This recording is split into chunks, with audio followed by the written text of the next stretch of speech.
Iran-Israel ceasefire holds. Middle East tensions ease. Philippines quake kills 37. And OpenAI files for massive IPO. Greetings, humanity.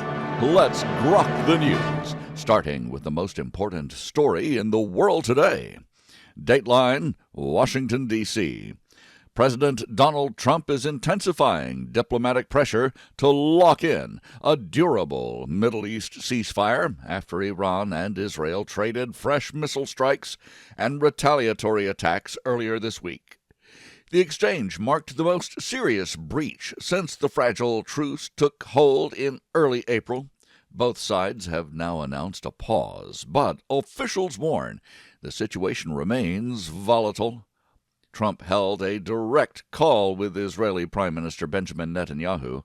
He urged immediate restraint and warned that renewed escalation could leave Israel standing alone. The president told reporters that the United States is in the final stages of brokering a broader agreement. He expressed confidence it could deliver what he called total victory within the next 2 weeks. Senior U.S. officials say the goal is a comprehensive deal that secures shipping lanes and prevents future proxy attacks. Well, hopefully we haven't forgotten Iran's nuclear ambitions. I'm sure that's a part of it. Not to mention, this observer sincerely hopes that somehow the Persian people will be liberated from that horrible regime. The latest flare-up began when Hezbollah fired rockets into northern Israel, of course, at Iranian command. Israeli forces responded with strikes on Hezbollah positions in southern Lebanon, including areas near the city of Tyre. Iran then launched ballistic missiles toward Israeli territory. Israel answered with targeted hits inside Iran. Lebanese officials reported civilian casualties and called for an urgent end to the violence. Iranian state media described the missile barrage as a necessary deterrent. Israeli leaders said that they will not tolerate any new security reality imposed by Tehran or its allies. U.S. diplomats are focused on reopening the Strait of Hormuz to full commercial traffic. Iran has imposed restrictions that raised global oil prices and shipping costs. The European Union responded with new sanctions on Iranian officials tied to the blockade. American naval forces remain active in the region. This round of fighting highlights the fragile nature of the current pause. Trump administration officials stress that diplomacy must prevail over endless cycles of retaliation. They point to progress made since the initial ceasefire, but acknowledged deep distrust remains on all sides. Netanyahu's government faces domestic pressure to act decisively against perceived threats, while Iranian leaders continue to frame their actions as resistance to external pressure. The stakes, of course, extend far beyond the region. Global energy markets reacted with volatility before easing slightly on news of the pause. This observer has mentioned before, you can see that pattern every time there's a strike. Plan on the prices to rise, and then once things ease, the prices fall again.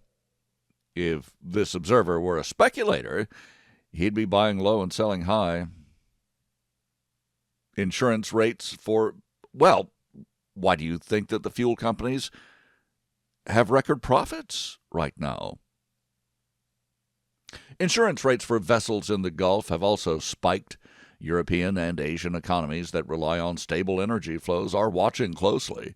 U.S. officials say any final deal must address not only direct Iran-Israel tensions, but also the role of the proxy militias that Iran has used to keep the area on edge for decades. Trump has repeatedly said he campaigned on avoiding new forever wars. He insists his approach combines maximum pressure with pragmatic negotiation. White House aides say the president is personally engaged and receiving regular briefings. They note that progress on other lines, including potential hostage releases and sanctions relief questions, could accelerate if the current pause holds. Regional allies and partners are being consulted. Gulf states have expressed quiet support for de-escalation now. They did support the initial bombings. Well, they want to protect the shipping and the trade. At the same time, Israel continues operations against remaining Hezbollah structure in Lebanon. The coming days will test whether the latest pause can become a foundation for something more permanent or whether another round of strikes is inevitable. The administration continues to coordinate with the European partners and key Arab nations. Officials emphasize that American leadership remains central to preventing wider conflict while protecting U.S. interests in security, energy, and countering great power influence in the region. They write it that way, or I should say Grok writes it that way, because there's only one superpower left. And that's the way it's been for years. It almost wasn't. There was almost no superpower. But then we had an election in 2024. I'm Robert Gardner, using Grok each weekday to truthfully summarize the news. And I serve it with my opinions, as you've just heard. We review a roundup of the most critical reports in the world, and that's coming up right after this. God with Us, the story of Jesus, is a full blending of all the Gospels into a continuous narrative missing nothing from the Savior's life. Inspired by the majestic text of the King James Bible, God with Us is adapted to modern language and formatted for easy reading. A faithful paraphrase, divided into brief stories fit for daily Bible study. This book was fully researched to present the story of Jesus from his birth to his ascension. Find God with Us by yours truly, Robert Gardner, at Amazon.com or wherever books are sold. Now, we grok the news with headlines from around the world. Dateline: Manila in the Philippines. A 7.8 magnitude earthquake struck the island nation on Monday, killing at least 37 people and injuring hundreds. The powerful quake triggered hundreds of aftershocks, widespread building collapses, and a weak tsunami alert. Around 20,000 residents have been displaced. Rescue teams continue searching for survivors. Tremors were felt as far as Indonesia. Officials fear the death toll could climb higher. Dateline: Pyongyang. Chinese President Xi Jinping completed a rare trip to North Korea, meeting leader Kim Jong Un at the Korean War Monument. The two leaders pledged stronger ties and expanded cooperation. State media described the summit as historic and focused on shared strategic interests. The meeting comes amid heightened regional tensions and U.S.-China competition. Dateline: Washington, D.C. The Pentagon added Chinese companies BYD, Alibaba, and Baidu to its list of entities allegedly supporting China's military. Beijing strongly condemned the designations. The action escalates U.S.-China technology and trade frictions. Officials say it protects national security and highlights risks in global supply chains.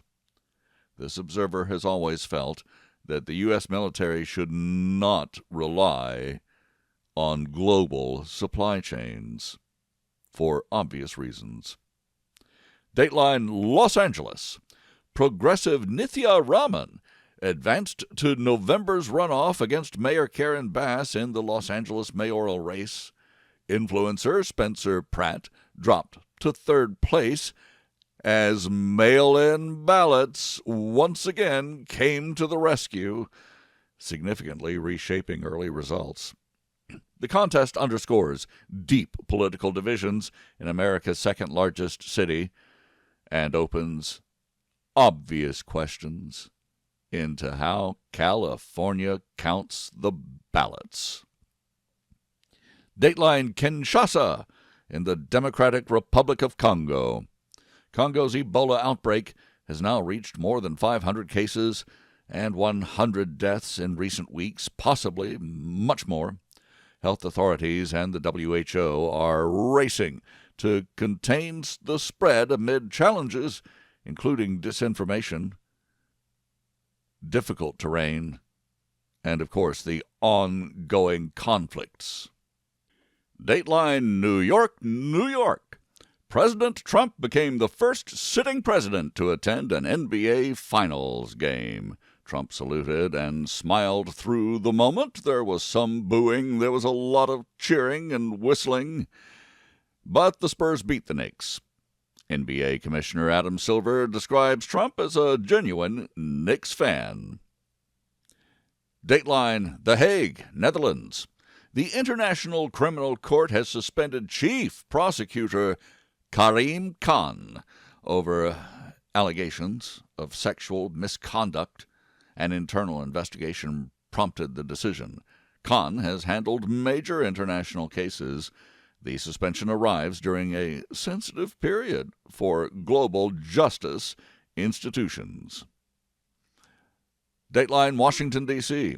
President Trump has formally nominated Todd Blanche to serve as Attorney General. The nomination advances the administration's justice priorities and Justice Department leadership goals. Of course, the nomination is under fire in the Senate. Dateline, Washington, D.C. The Justice Department is pursuing denaturalization proceedings against multiple criminal migrants who worked to get their citizenship. One assumes they worked. Officials have referred 17 new cases as part of a broader push on immigration enforcement and citizenship integrity. Dateline, the Strait of Hormuz. A U.S. Apache helicopter crashed near the strait during regional operations. President Trump confirmed that both pilots are safe. The incident occurred amid heightened tensions and naval activity connected to shipping security in the threatened strait. Dateline, San Francisco. OpenAI has submitted confidential SEC paperwork for a major initial public offering. The filing follows the AI investment surge and comes soon after rival moves experts predicted could rank among the largest tech debuts in history. Dateline, London, the United Kingdom. Armed groups kidnapped around 300 migrants heading toward the UK and threatened them with organ removal. The BBC detailed the dangers on smuggling routes. European authorities are closely monitoring the growing humanitarian and security crisis. This observer does not believe that any more than you do. European authorities are openly encouraging and watching with their hands behind their backs as boatload after boatload after boatload continues the invasion of Europe and of the United Kingdom. And that is not an opinion of this observer. Those are the facts on the ground and in the water. Dateline, Sacramento, California. Republican Steve Hilton advanced in California's gubernatorial primary election. The former advisor is mounting a conservative challenge in the heavily Democratic state. Results highlight ongoing fights over taxes, housing costs, and immigration policy, not to mention election integrity. Dateline, Yerevan, Armenia. Prime Minister Nikol Pashinyan's party secured a landslide victory in national elections. The result is viewed as a strong public support for moving away from Russian influence toward the West. Analysts call it a clear referendum on Armenia's future path. Dateline, Lima, Peru. Leftist candidate Roberto Sanchez holds an early lead in Peru's tight presidential runoff election. The polarized contest will shape the country's economic and governance direction.